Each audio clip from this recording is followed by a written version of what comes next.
In the last lecture, I showed you how having some complex sentences in your letter will increase your score for grammar.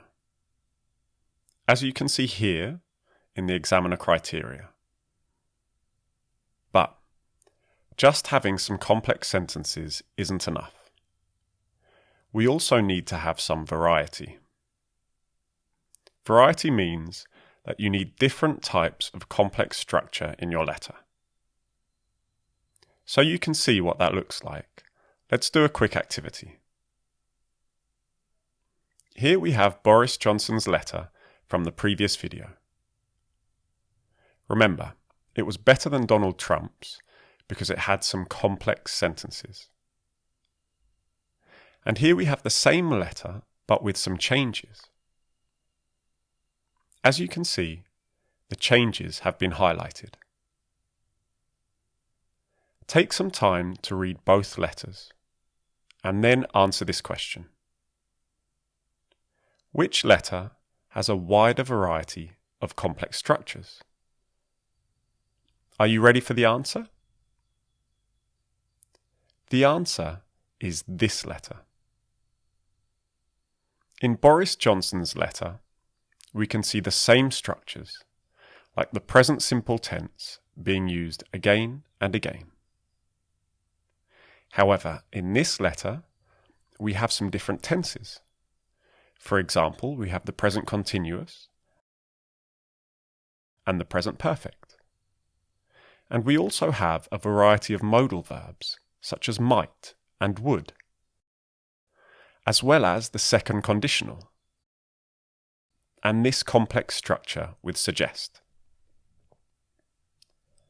So, there's a lot more variety in this letter, and therefore, it would get a higher score for grammar. So, what can you do to have a wider variety of complex structures in your letter? Here's my advice. First of all, don't just memorize some structures and then go to the exam thinking, I'm going to use these structures in my letter.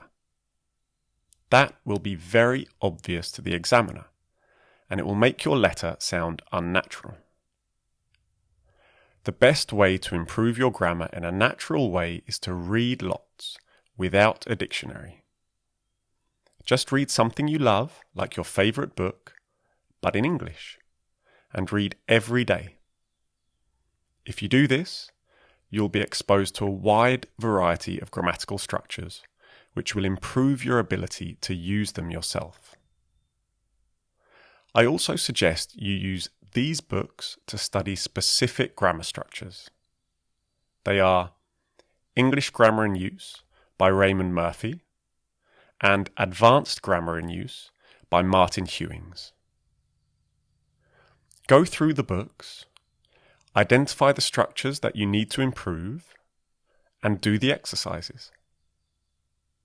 You can also check my Writing Task 2 course, which will be appearing soon, and which will have more exercises to help you use a range of structures. And if you have any questions, just send a message. Okay, in the next video, we'll be looking at how to use correct punctuation.